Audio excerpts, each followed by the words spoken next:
जैसे आप सब लोग बैठे हैं, एक बार इसी तरह से एक सत्संग चल रहा था। तो एक सत्संग में जब ये बोला गया कि जो मनुष्य जीवन है इसमें कभी भी व्यक्ति को दुख नहीं रहना चाहिए, हमेशा प्रसन्न रहना चाहिए, खुश रहना चाहिए।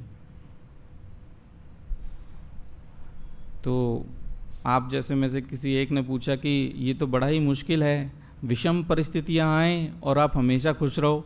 कोई आपको थप्पड़ दे जाए, कोई धोखा कर जाए, कोई आपको गाली दे जाए, कोई आपको मर्डर कर जाए और फिर भी आप खुश रहो, ये तो हमें समझ नहीं आ रहा है, आप थोड़ा और इसको विस्तार से बताइए। जब उनसे ये बात पूछी गई तो उन्होंने बोला कि मुझे तो इस बारे में ज़्यादा ज्ञान नहीं है, लेकिन मैंने एक व्यक्ति को देखा है, वो अपने जीवन में हमेशा खुश रहा है।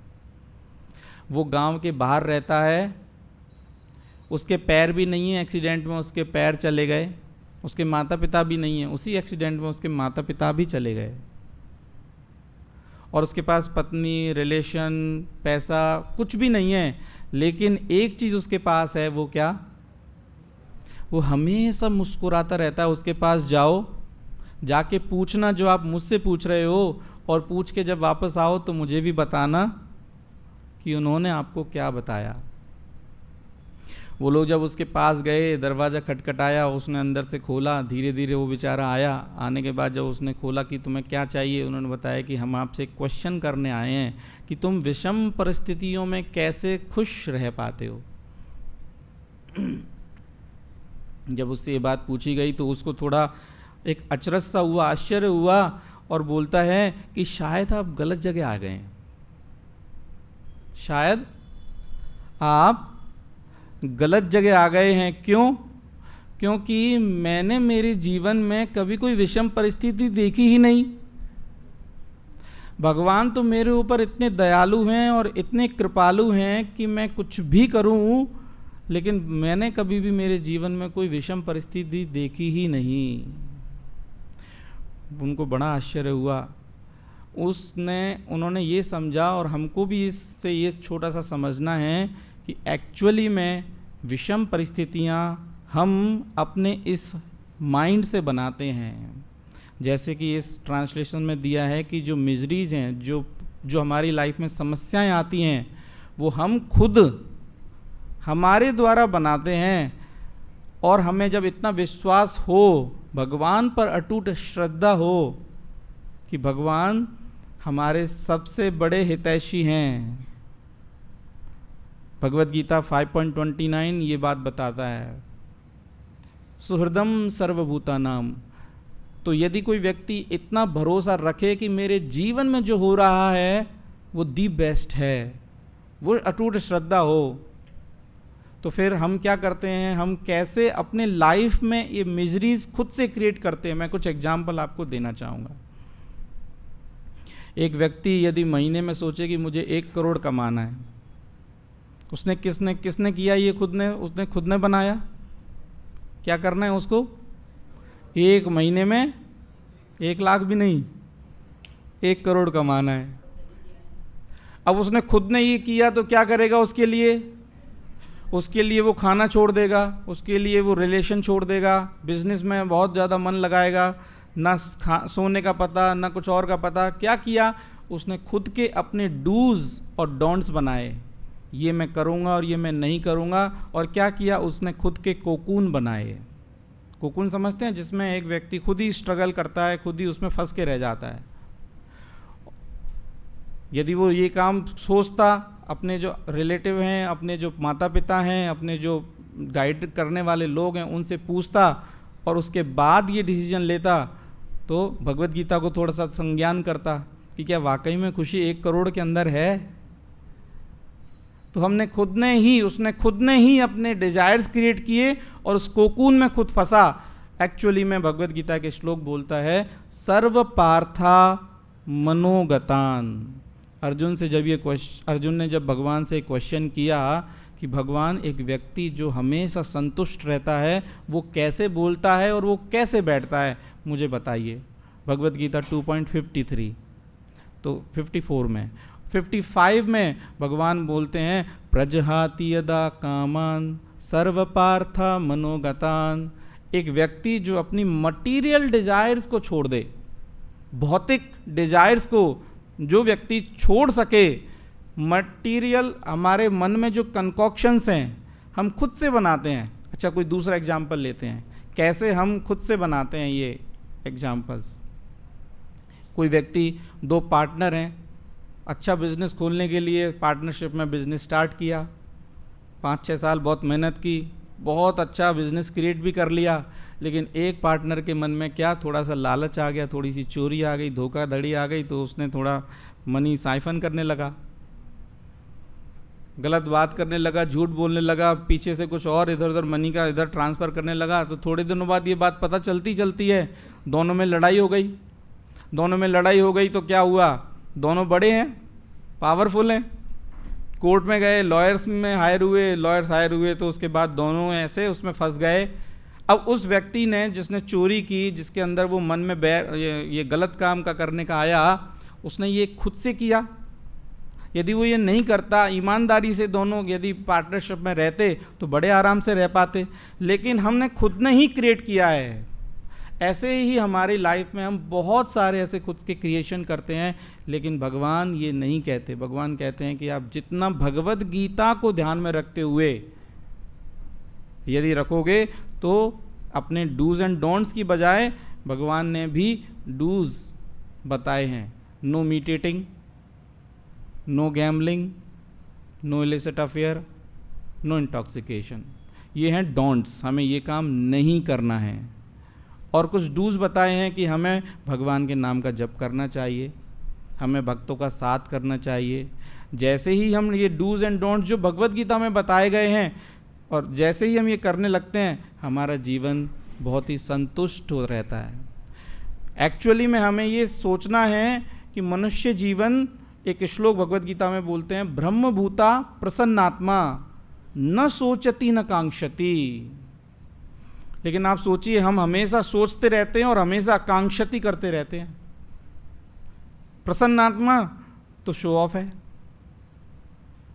क्लोज अप स्माइल्स हैं, लेकिन एक्चुअली में हम अंदर से खुश नहीं हैं। हमारे घर पे कोई 2-5 मेहमान आ जाएं 10-15 दिन के लिए तो हमारी सारी आत्माएं दुखी आत्मा हो जाती हैं।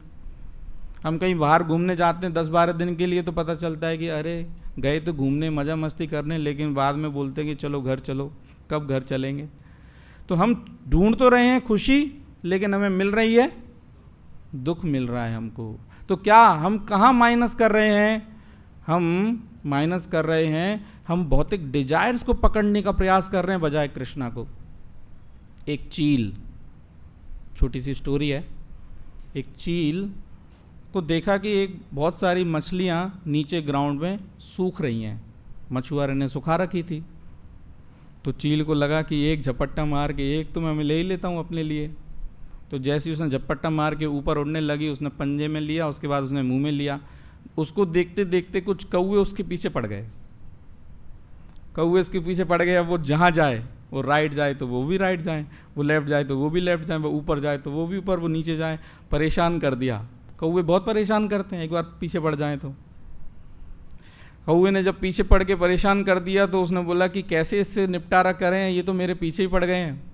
तो उसके ऐसे थक हार के उसके मुंह से वो मछली निकल गई। अब जैसे ही वो मछली उसके मुंह से निकली, कौवे किसके पीछे पड़े थे? मछली के पीछे पड़े थे, आपके पीछे नहीं पड़े थे। आपने वो जो भौतिक डिजायर्स को पकड़ के रखा है, तो जो माया है वो कैसे पीछे पड़ी है आपके? भौतिक डिजायर्स जो आपने वो मछली पकड़ के रखी है, नहीं छोड़ूंगा, नहीं छोड़ूंगा। जब तक आप उसको पकड़ के रखोगे, भौतिक डिजायर्स को पकड़ के रखोगे, तब तक माया रूपी कौवे आपके पीछे बहुत अच्छे से पकड़ के रखेंगे। और जैसे ही उसने उसको छोड़ा, चील आराम से अपनी जगह पे बैठ गई। उसने बोला कि क्यों ही मैं इतना उसके पीछे पड़ गई थी।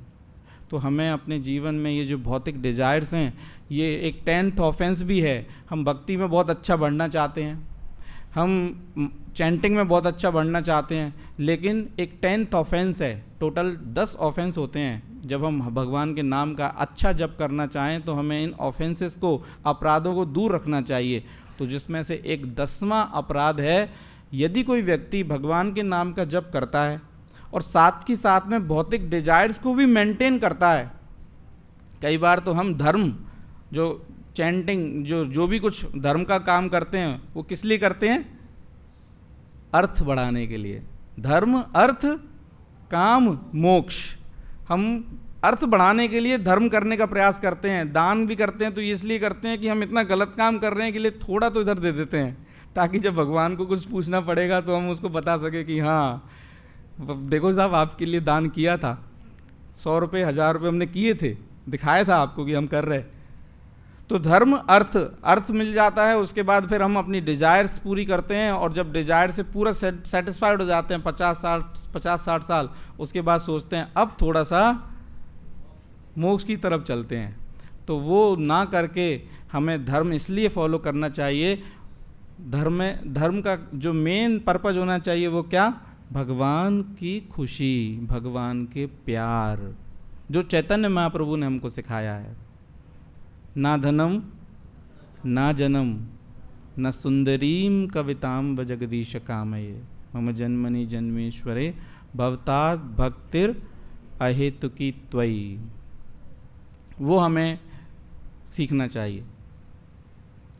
ऐसी एक और एक स्टोरी है जिसमें एक बार्बर वो एक पेड़ के पास गया। वहाँ उसने देखा कि कोई व्यक्ति ऊपर से बोल रहा है कि तुम अपने घर जाओ फटाफट से और तुमको एक 7 जार गोल्ड के मिलेंगे। क्या मिलेंगे? 7 आपको बहुत बड़े जार मिलेंगे और वो सोने से भरे हुए होंगे। तो एक बार तो उसको ज़्यादा भरोसा नहीं हुआ, लेकिन उसने बोला क्या पता मिल ही जाए। तो वो उस आशा में भाग भाग के अपने घर पहुंचा और देखा तो वाकई में वहाँ पे 7 जार भरे हुए थे, लेकिन उनमें से एक जो जार था वो आधा खाली था। अब उसके मन में एक बात आ गई कि मुझे ये जो 7वां जार है इसको भी पूरा भरना है। आपने सुनी भी होगी 99 स्टोरी, उसमें वही जैसी स्टोरी है। अब ये मुझे पूरा भरना है, तो वो और मेहनत करने लगा, और मेहनत करते करते करते करते जितना भी उसका पूरा महीने का कुछ आता वो उस जार में सोने के रूप में भर के फिर उसमें भरता। लेकिन वो जार थोड़ा मिस्टीरियस था। कैसा मिस्टीरी थी उसके अंदर? उसमें कुछ भी डालो, कितना भी सोना डालो, वो जार उतना ही आधा ही भरा रहता था। तो उसने फिर से सोचा कि अब क्या करूं, ये तो जार भर नहीं रहा है, मैंने जो प्रतिज्ञा ली है वो तो मैं पूरी करके रहूँगा। तो उसने क्या किया, वो राजा का बड़ा ही फेथफुल था। तो जैसे ही उसने राजा से बोला कि राजा मेरी जो सैलरी है उसको थोड़ा आप दुगना कर दीजिए, तो राजा भी, क्योंकि जब कोई बहुत ही प्यार से और दिल से लगन से काम करता है तो राजा ने भी सोचा चलो ठीक है, तुम बोल रहे हो, बिना कुछ सोचे समझे मैं तुम्हारी डबल कर देता हूँ। डबल करने डबल किया। 1 महीने 2 महीने के बाद फिर से उसने उसका गोल्ड बनाया, गोल्ड बना के फिर से उस जार में डाला तो फिर से वो आधे का आधा रह गया। उसको बड़ा ही दुख हुआ कि मैंने मेरे पूरा जीवन का, मेरा पूरा जितनी भी मेरी संचित जो पूंजी थी वो इस जार में डाल दी। मैंने इतनी मेहनत किया, मैं इतना कमज़ोर भी हो गया, वो भी मैंने जार में डाल दिया। राजा से भी मैंने फेवर ले लिया, वो भी जार में डाल दिया, और ये जार तो पूरा ही नहीं हो रहा है। तो वो बहुत दुखी रहने लगा। एक दिन राजा ने उससे पूछ लिया कि भाई तुम क्या, आप पहले तो बहुत खुश रहते थे, बहुत मस्त रहते थे, लेकिन आज तुम्हारे साथ क्या हो गया? तो उसने बोला क्या बताऊं, मुझे 1 वर्ष, वो राजा ने उससे पूछा कि कहीं तुम 7 जार वाले उसमें तो नहीं फंस गए हो? तो वो बड़ा ही उसको लगा कि अरे राजा जी तुम्हें कैसे पता चला ये 7 जार मेरे घर पे बैठे हैं? तो उसने बोला अरे वो जो भविष्यवाणी हुई थी वो मुझे भी हुई थी, वो भविष्यवाणी मुझको भी बोल के आया था कि वो 7 जार हैं, तुम्हें लेने हैं क्या? मैंने तो उससे एक बात पूछा कि ये जो जार हैं इसकी जो पूंजी है इसको खर्च कर सकते हैं केवल दिखाने के लिए? तो उन्होंने बोला खर्च नहीं कर सकते, केवल दिखाने के लिए है। तो राजा ने बोला उस दिखाने वाली चीज़ को मेरे क्या फ़ायदा, मुझे उस जार की कोई आवश्यकता नहीं है, मैंने तो उसको डिस्कार्ड कर दिया, मुझे नहीं चाहिए। लेकिन तुम फंस गए, अब मेरी बात मानो और उन जार को वापस कर दो। कुछ 6 जार तो मिल जाते, लेकिन अब राजा बोल रहे तो मुझे बोलना मांगना तो कहना तो पड़ेगा ही। तो उन्होंने बोला चलो ठीक है, मुझे ये जार नहीं चाहिए। और जैसे ही उसने वो जार को वापस भेजा तो क्या मिला वापस में? उसको अपनी खुशी, सुख, शांति, वापस मिल गई। इससे दो चीज़ सीखने को हैं, जो एक्चुअली में हमें भगवान ने दिया है, यदि हम उसमें सेटिस्फाई होना नहीं सीखते हैं तो हमारी लाइफ में बड़ी परेशानियां होती हैं, बहुत दिक्कतें आती हैं। और जैसे ही अगेन वही जो मैं पहले बता रहा था कि हम खुद से बनाते हैं, सर्व पार्था मनोगतान, हमारे खुद के द्वारा। यदि वो ये कहता कि ठीक है आधा ही जा रहा है, कोई बात नहीं, 6 तो पूरे भरे हुए हैं, एक आधा है तो क्या दिक्कत है, लेकिन उसने खुद से क्या बनाया कि मुझे उसको पूरा भरना है, इसके लिए मुझे ये काम करने हैं। इसीलिए हमारे जीवन में एक स्पिरिचुअल गाइड होना बहुत आवश्यक है। हम यदि किसी भी स्टेज पे हैं, भक्ति के में या कहीं भी, लेकिन हमें हमारे जीवन में एक स्पिरिचुअल गाइड होना ही चाहिए, चाहे वो आपको बताए, समझाए, आपकी सुने और उसके बाद आपको गाइड करे।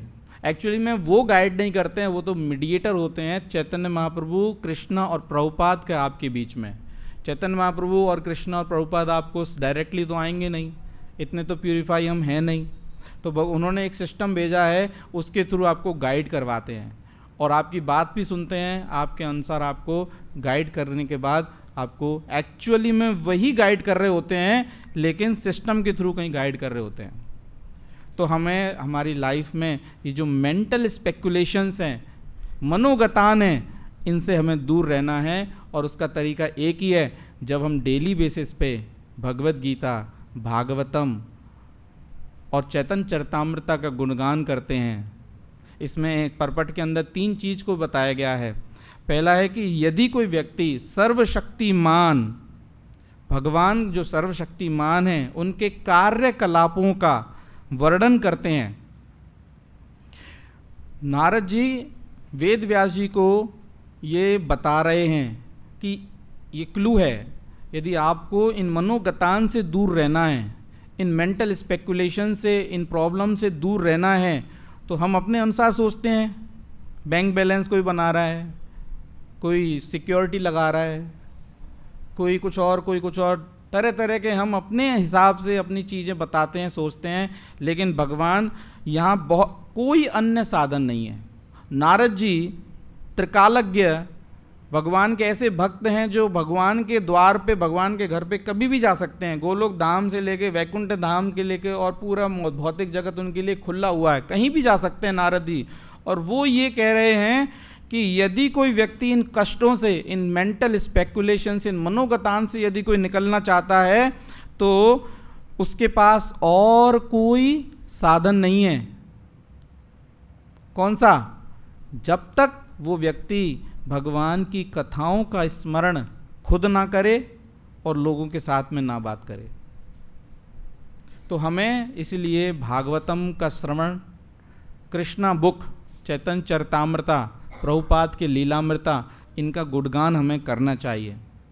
चैतन्य चरितामृता के अंदर एक मध्य लीला 10th चैप्टर के अंदर एक बहुत ही अच्छी लीला का वर्णन किया गया है, जिसको बताते हैं कि जब जगन्नाथपुरी भगवान वापस आए थे, भगवान साउथ इंडिया ट्रिप पर गए थे। पिछली बार जब मैंने क्लास ली थी तो मैंने एक साउथ इंडिया ट्रिप के बारे में आपको बताया था। तो जब भगवान साउथ इंडिया ट्रिप दक्षिण भारत गए थे, क्यों गए थे? क्योंकि उनको बहुत सारे वहाँ के जो लोग थे उनको प्यूरिफाई करना था और प्यूरिफाई करके उनको भक्त बनाना था। अब वो वापस से जगन्नाथपुरी लौटने का उन्होंने संदेश दे दिया। अब जैसे ही उन्होंने ये संदेश दिया तो वहाँ के जो उनके भक्त थे, जगन्नाथपुरी के और बंगाल के जितने भी भक्त थे, वो बड़े ही खुश हुए। वो ऐसे थे जैसे एक भूमि सूख जाती है बिना पानी के, तो वो चैतन्य महाप्रभु के बिना वो सब सूखे हुए थे कि कब ये चैतन्य महाप्रभु आएंगे और कब हम खुश होंगे, कब हमारे ऊपर वो बादल के रूप में वो पानी बरसाएंगे, वो कृपा बरसाएंगे और हम एकदम नरिश हो जाएंगे। तो सार्वभौम भट्टाचार्य और किंग प्रताप रुद्र, किंग प्रताप रुद्र कौन थे? जगन्नाथपुरी के वो राजा थे और उनसे भगवान मिलना नहीं चाहते थे। किंग प्रताप रुद्र बोलते हैं, सार्वभौम भट्टाचार्य से पूछते हैं कि ये जो चैतन्य महाप्रभु हैं ये कब आ रहे हैं? तो उन्होंने बोला कि ये कल आ जाएंगे और चैतन्य महाप्रभु के बारे में वो गुणगान करने लगे। सार्वभौम भट्टाचार्य बोले, मैं आपसे एक चीज़ चाहता हूँ कि ये जो चैतन्य महाप्रभु हैं, इनसे मैं मिलना चाहता हूँ, कृपया आप एक काम करिए, इनसे मेरा इंटरव्यू करवा दीजिए। तो सार्वभौम भट्टाचार्य ने बोला, मुझे तो लगता है कि ये नामुमकिन है, वो सपने में भी किसी राजा से नहीं मिलना चाहते, पर्सनली तो कैसे मिलेंगे। तो जब उनको ये बात पता चली तो उनको बहुत ही दुख हुआ। किंग प्रताप रुद्र को, उनके अंदर बहुत बड़े अच्छे राजा थे, देखिए उनके पास वेल्थ है, लेकिन फिर भी उनके पास वो भाव है, वो श्रद्धा है, वो भक्ति है जो भगवान से मिलने की आकांक्षा रखती है। तो सार्वभौम भट्टाचार्य ने बोला, अच्छा भगवान आने चाहते हैं, लेकिन मैं आपसे एक छोटी सी रिक्वेस्ट चाहता हूँ, उनके लिए एक ऐसा घर मुझे बताइए जो जगन्नाथपुरी मंदिर के पास में हो और वो थोड़ा सेक्लूडेड हो। तो उन्होंने बोला कि काशी मिश्रा का घर है और वो घर बिल्कुल उपयुक्त है चैतन्य महाप्रभु के लिए। जब चैतन्य महाप्रभु का उस घर में रहेंगे तो वो बहुत ही प्रसन्नता से रहेंगे। अब जब अगले दिन जब चैतन्य महाप्रभु आए तो उन्होंने उनको घर में लेके गए, तो वो बहुत ही खुश हुए, प्रसन्न हुए कि वहाँ की जितनी भी फैसिलिटीज़ हैं वो बहुत ही अच्छे से वेल मेंटेन्ड हैं। और सभी भगवान के बहुत सारे जगन्नाथपुरी के जितने भी भक्त थे वो चैतन्य महाप्रभु से मिलने आए। कहाँ पे? काशी मिश्रा के घर के अंदर। एक के बाद वो मिले और मिलने के बाद सबको उन्होंने गले लगाया और उसके बाद चैतन्य महाप्रभु अपने जगन्नाथ जी के दर्शन करने चले गए। वहाँ पे जगन्नाथ जी के जो भक्त थे उन्होंने उनको प्रसाद दिया और जब भगवान को प्रसाद मिला तो उन्होंने उन सब भक्तों को, जिनसे हम अभी जगन्नाथ जी जाते हैं तो उन भक्तों को हम मिलते हैं, तो उनको उनने गले लगाया। वहाँ के कुछ भक्त आपको कुछ ज़बरदस्ती भी करते हैं, जोर ज़बरदस्ती करते हैं, लेकिन उनको चैतन्य महाप्रभु ने अपने गले लगाया और बोला कि आप सब बहुत ही दयालु हैं, आपने मुझे दर्शन दिलवाए और आपने प्रसाद दिया। अच्छा, उसके बाद जो चैतन्य महाप्रभु जी जब काशी मिश्रा के घर वापस आए तो उन्होंने काशी मिश्रा को अपना 400 फॉर्म दिखाया। चैतन्य महाप्रभु ने अपना 400 फॉर्म दिखाया और सबको इंट्रोड्यूस करवाया।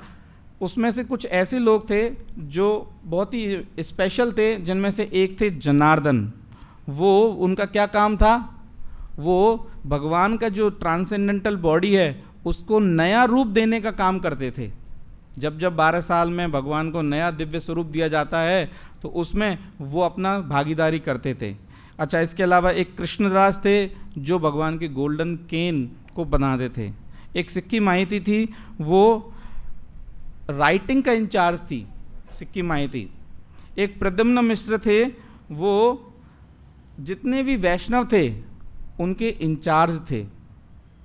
अलग अलग डिवोटी ने अपनी अपनी सेवाएं ले रखी हैं। भगवान की सेवा बड़ी मुश्किल से मिलती है। सेवा अधिकार दिए करो निज दासी। जब तक हमें अधिकार नहीं दिया जाता तब तक हमें सेवा नहीं मिलती। तो इसीलिए हमें सेवा को मांगना चाहिए भगवान से कि भगवान मुझे, जो चैंटिंग है हरे कृष्णा मंत्र की जो चैंटिंग है वो भी यही है। हम भगवान से प्रार्थना करते हैं, ओ कृष्णा और Radha please engage me in your service. ओ कृष्णा और राधा, भगवान कृपया मुझे अपनी सेवा में संलग्न करो, मुझे आपकी सेवा चाहिए, करो निज दासी। और ये हमें मांगना है, तभी जाके भगवान हमको ये देते हैं। कई बार हमसे उल्टा हो जाता है, यदि हमको कुछ ज़्यादा सेवा दे दी जाती है तो हम सोचते हैं कि ये मुझे क्यों, इनको दे दीजिए।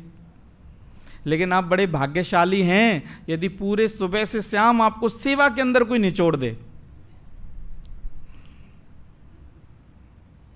बहुत कम लोग ऐसे मिलेंगे जो सुबह से शाम रात तक भगवान की सेवा में पूरी तरह से ही निचुड़े हुए हैं। उनको कुछ और ध्यान नहीं है, ना उनको खाने का सोधी है, ना उनको सोने का सोधी है। ऐसे कौन थे? ऐसे जितने भी सठ गोस्वामी थे उन्होंने ये प्रदर्शित किया है। प्रभुपाद जी और जितने भी आचार्य हैं उन्होंने ये रियली में प्रदर्शित किया है कि भगवान की सेवा कितनी इम्पोर्टेंट है। और वो उसके लिए इतना उनके पास समय नहीं था कि वो खाना भी खा लें। एक 2 दिन 3 दिन बाद कुछ बटर मिल्क लिया करते थे षट गोस्वामी, एक पेड़ के नीचे सोते थे अगले पेड़। तो सेवा मिलना बहुत बहुत ही बड़ी बात है। हमें पूछना चाहिए, हम जितने भी यहाँ कांग्रेगेशन डिवोटीज़ हैं, हम जितने भी भक्तगण यहाँ पे बैठे हैं, हमें ये देखना चाहिए कि मैं कौन सी चीज़ बड़ी इजीली कर सकता हूँ, मुझे भगवान ने कौन सी स्किल दी है, कैसा मेरे अंदर वो टैलेंट है, मेरे पास कौन से रिसोर्सेज हैं।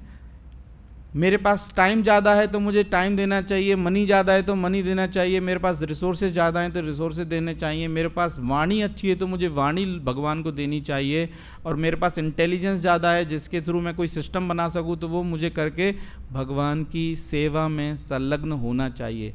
क्यों?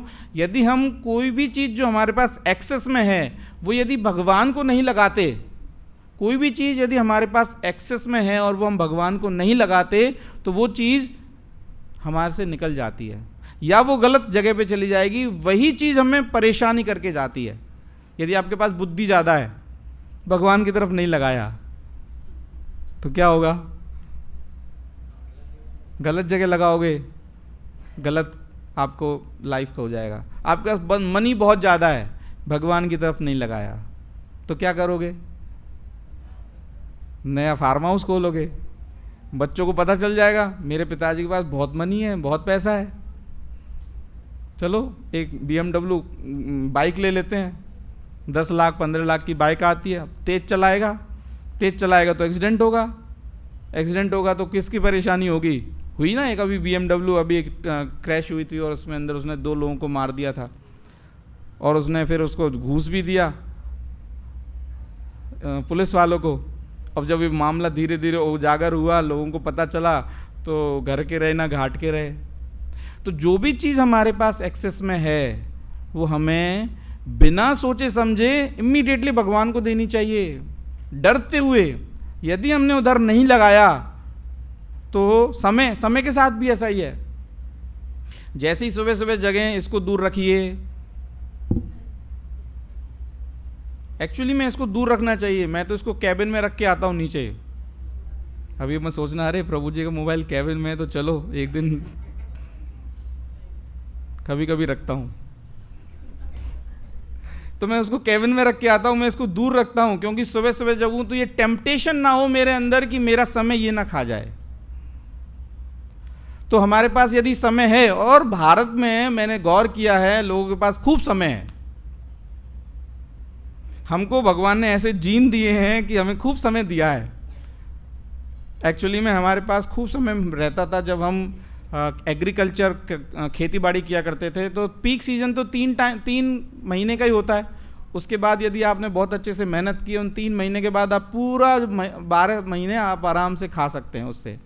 लेकिन धीरे धीरे हम एक इंडस्ट्रियल उसमें आ गए, उसके बाद फिर हम अभी तो मोबाइल फेज में आ गए, अब आर्टिफिशियल इंटेलिजेंस में आएंगे, तब थोड़ा दोबारा टाइम मिलने लगेगा। जब रोबोट हमारा काम करने लगेगा तो हमें दोबारा से काम फ्रीनेस मिलेगी। लेकिन अभी तो हमारे पास यदि समय है तो जैसे ही हमारे पास फ्री समय हो हमें इमीडिएटली उसको प्लान कर लेना चाहिए कि हमें उसका करना क्या है। यदि आप 1 घंटे किसी ट्रैवलिंग में जा रहे हैं तो आपको पता होना चाहिए कि उस ट्रैवलिंग में मुझे क्या करना है। मुझे एक श्लोक याद करना है, मुझे कुछ चैंटिंग करनी है, मुझे भागवतम कुछ पढ़नी है, मुझे किसी से कॉल करके बात करनी है, उसको भक्ति के बारे में बात करनी है।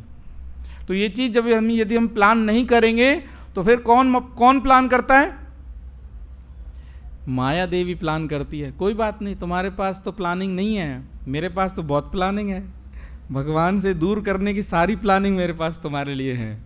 तो इस तरह से हमें अपने आप को बचाना चाहिए। जो भी हमारे पास एक्सेस में है, अब वो आपको नोटिस करना है। किसी के पास मनी एक्सेस में होगा, किसी के पास समय एक्सेस में होगा, किसी के पास रिसोर्सेज एक्सेस में होंगे। We must provide that to Lord. उसमें भला किसका? हमारा ही भला है। तो ऐसे बहुत सारे यहाँ पे भगवान के भक्त थे जो भगवान को पर्सनल सेवा किया करते थे। एक परमानंद महाराज थे, वो बहुत इंटेलिजेंट थे। और एक भावानंद महाराज और उनके सन थे। भावानंद राय वो रामानंद राय के पिताजी थे। भावानंद राय रामानंद राय के पिताजी थे और रामानंद राय को भगवान बहुत ज़्यादा प्यार करते थे। रामानंद राय वही थे जो भगवान से मिले और उन्होंने उनके साथ में बहुत लंबी चर्चा की, उनसे बहुत सारे क्वेश्चन किए चैतन्य महाप्रभु ने कि मुझे बताओ कि इस रिलीजन का पर्पज़ क्या है। तो उन्होंने बहुत सारे आंसर दिए। और जब वो भावानंद राय, उनके पिताजी, उनसे मिले, उनके भी 5 पुत्र थे। किनके? भावानंद राय के 5 पुत्र थे। इनमें से 1 पुत्र तो रामानंद राय और 4 पुत्र। तो जैसे ही वो मिले, चैतन्य महाप्रभु ने उनको बोला, अरे तुम तो और कोई नहीं, पांडु हो, और तुम्हारी जो पत्नी है वो कुंती हैं, और ये 5 पांडव हैं, और तुम मेरे बहुत प्रिय हो। और रामानंद राय 10 दिन के बाद वापस आने वाले हैं, और जब वो आएंगे तो मैं उनके साथ में फिर से भगवान के बारे में चर्चा करूँगा। तो ऐसे हमारे लाइफ में भी ऐसे 1-2 लोग होने चाहिए, जब वो हमारे पास आएँ तो हम उनसे ऐसा ना हो, अरे कौन आ गए बेकार बात, मेरा दिमाग खाएंगे, ऐसा ना हो। वो ऐसे हमारे लाइफ में कुछ ऐसे लोग हों जिनसे हम मिलें और प्योरली भगवत चर्चा करें। प्योरली हम भागवतम के बारे में कुछ डिस्कशन करें, कृष्णा के बारे में डिस्कशन करें, कृष्णा बुक पढ़ें और वो डिस्कशन।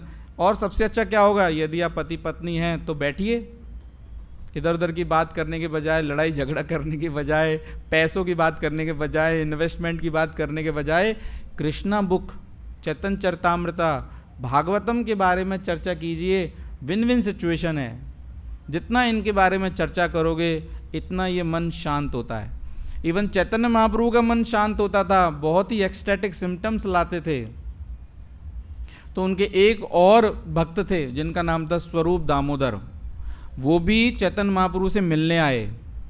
स्वरूप दामोदर का जो पहला नाम था, जब वो बंगाल में भगवान के साथ में रहते थे, नवद्वीप में साथ में रहते थे, लेकिन जब चैतन्य महाप्रभु ने संन्यास ले लिया तो उनको बहुत ही दुख हुआ। किनको?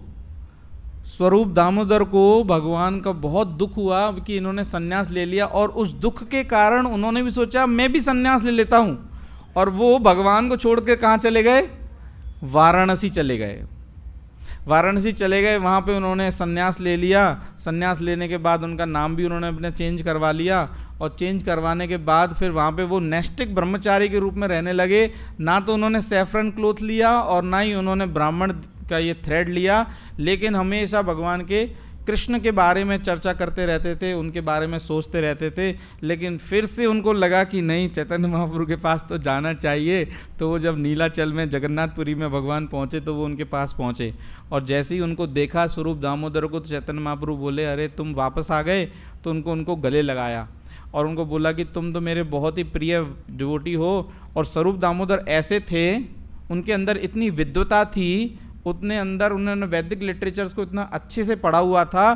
कोई भी कंपोजिशन, कोई भी कविता, कुछ भी चीज़ भगवान को यदि प्रस्तुत करने से पहले उसको स्वरूप दामोदर चेक करते थे कि क्या इसके अंदर कोई रासाभास तो नहीं है, जो लिखने वाला है, बोलने वाला है, क्या उसने ढंग से उसको लिखा है या नहीं है। जब उसको वो पास करते थे उसके बाद ही वो चैतन्य महाप्रभु को प्रस्तुत किया जाता था। वो चैतन्य महाप्रभु के लिए गीत गोविंद से कुछ सुनाया करते थे। तो इस तरह से वो हमेशा भगवान को बहुत ही प्रिय थे। और जब स्वरूप दामोदर से भगवान मिले तो उन्होंने बोला, स्वरूप दामोदर ने, एक्चुअली मेरे अंदर आपके लिए कोई प्यार नहीं है। क्यों ऐसा? क्योंकि यदि मेरे अंदर प्यार होता तो मैं तुम्हें छोड़ के नहीं जाता। मैं दूसरी सिटी चला गया, वाराणसी चला गया, इससे बुरा क्या होगा। लेकिन फिर भी जब मैं वापस आया तो आप बड़े दयालु हैं। हमारे जीवन में हमारा ऐसा होना चाहिए कि यदि हमारे जीवन में हम कभी पथ भ्रष्ट हो जाएं, कभी हम भटक जाएं डिवोशनल सर्विस से, माया बहुत पावरफुल है। माया बहुत पावरफुल है। जैसे ही हम सोचते हैं कि मैं अब इंडिपेंडेंटली अपनी सेवा कर सकता हूँ, इंडिपेंडेंटली मैं अपनी चैंटिंग कर सकता हूँ, मैं सब कुछ अकेले से कर सकता हूँ, माया हमको स्वेड अवे, इसको बोलते हैं, हमको निगल गई और हमको अलग ही कोई रास्ते पे लेके जाती है। लेकिन भगवान भी बड़े दयालु हैं, वो हमें बार बार रास्ते पे लाने का प्रयास करते हैं, और जब जब हमें ये प्रयास करने के बाद हमें ये रास्ता वापस मिले तो हमें उसको दोबारा से पकड़ना चाहिए और भक्तों से माफ़ी मांग लेना चाहिए कि सॉरी प्रभु, हम थोड़ा दूर चले गए थे, हम आपको कॉल नहीं करते थे, बात भी नहीं करते थे, और हम सोचते थे कि हम खुद से ही भक्ति कर लेंगे, लेकिन वापस हम आए हैं, प्लीज़ एक्सेप्ट।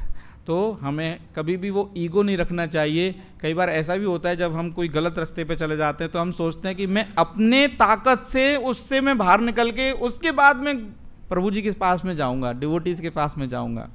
जब हम फोक हमारे जो फ्रेंड ऑफ लॉर्ड कृष्णा जो स्टूडेंट्स हैं उनको जब हम ये टीचिंग्स देते हैं, भगवत गीता पढ़ाते हैं, तो इनके साथ में बहुत ही उतार चढ़ाव चलते रहते हैं, क्योंकि उनके अंदर भौतिक डिजायर्स बहुत हैं। उन्होंने नाम जब तो किया है, लेकिन साथ के साथ में उनको ये लगता है कि अभी मुझे शादी भी करनी है, मुझे पैसा भी कमाना है, मुझे थोड़ा गाड़ी बंगला। लेकिन आपके साथ में वो केस नहीं है। आपको पता है मैंने गाड़ी भी देख ली, मैंने बंगला भी देख लिया, मैंने लड़की भी देख ली, मैंने शादी भी देख ली, मैंने बच्चे भी देख लिए, मेरा अब हो गया। अब तो भगवान का मुझे आश्रय चाहिए और उसको मैं कभी छोड़ूंगा नहीं। हमारे साथ में ये फ़ायदा है, हमारे साथ में ये अच्छी चीज़ है कि हम ज़्यादा उतार चढ़ाव में नहीं जाते। जो बच्चे होते हैं, जो 15 से 22 साल की एज के जो बच्चे होते हैं, उनके अंदर हम वो भक्ति पकड़ तो लेते हैं, लेकिन उनके छोड़ने के चांसेस, उतार चढ़ाव होते रहते हैं। तो इस तरह से जब स्वरूप दामोदर वापस आए तो बहुत ही खुश हुए कि भगवान ने मुझे एक्सेप्ट किया। ऐसा कभी नहीं सोचना कि डिवोटीज़ एक्सेप्ट नहीं करते। प्रभुपाद तो इतना दयालु और इतने मर्सीफुल हैं, आप किसी भी लेवल पे चले जाएं, लेकिन फिर भी भगवान और प्रभुपाद एक्सेप्ट करते हैं। तो हमारे अंदर वो आशा हमेशा होनी चाहिए। और इसका मतलब ये भी नहीं है कि अच्छा ठीक है एक्सेप्ट करेंगे तो थोड़ा 10-12 साल मस्ती कर लेते हैं, नहीं, वो भी नहीं होना चाहिए। हमें वो 10-12 साल ऐसे वेस्ट ना करते हुए, हमें जितनी जल्दी हो, जितना अच्छा हो, हमें अपना भगवान की तरफ देना चाहिए। तो धीरे धीरे ऐसे और भी सारे लोग अब बंगाल में, अब क्या हुआ, जब वो साउथ इंडिया ट्रिप पे गए थे चैतन्य महाप्रभु, तो वहाँ पे उनके साथ में एक असिस्टेंट गए थे, उनका नाम था काला कृष्णदास। अब वो एक ग्रुप होता है भट्टाचारी ग्रुप, और भट्टाचारी ग्रुप के साथ में वो गलत रास्तों पे चला गया। अब देखो कितनी बड़ी माया पावरफुल है, भगवान स्वयं होते हुए भी उनका असिस्टेंट कहाँ चला गया, एक दूसरी गलत जगहों पे चला गया। भगवान ने उसका चोटी खींच के उसको वापस ले आए और बोले कि देखो ये जगन्नाथपुरी में अब आ गया हूँ, और ये जो है अब इसको बोलो कि मेरे नज़रों से दूर हो जाए, मैं नहीं चाहता इसको मेरे साथ में रखना। ये मेरी टेंशन ख़त्म करने गया था, तो लेकिन इसने तो मेरी टेंशन और बढ़ा दी, तो इसको बोलो कि चला जाए। लेकिन नित्यानंद प्रभु और जितने भी डिवोटी थे वो फिर भी उस पर दया करते हुए उसको प्लान कर रहे हैं कि अब इसको भगवान की भक्ति में कैसे लगा के रखा जाए। भगवान ने तो इसको छोड़ दिया, लेकिन भक्त और भी बहुत दयालु होते हैं, उन्होंने सोचा कि क्या किया जाए, तो उन्होंने उसको काला कृष्णदास को बंगाल भेज दिया। क्यों? क्योंकि पता था कि चैतन्य महाप्रभु यदि यहाँ हैं तो बंगाल से भी डिवोटी उनको मिलने आएंगे।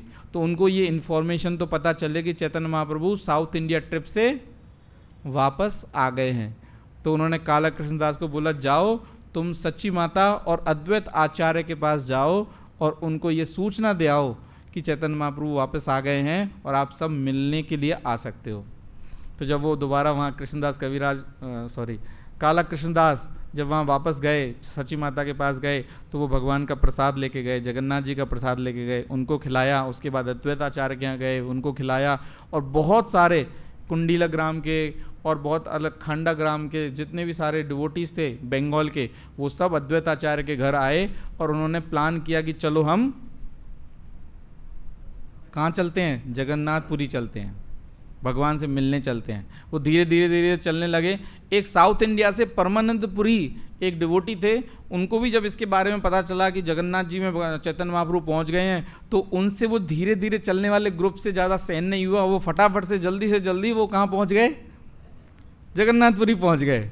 और उन्होंने बताया कि मैं बड़ा ही अति शीघ्र आपसे मिलना चाहता था। और प्रेमानंदपुरी को जैसे ही भगवान ने देखा तो उन्होंने उनको गले लगाया और उनके पैर धोए।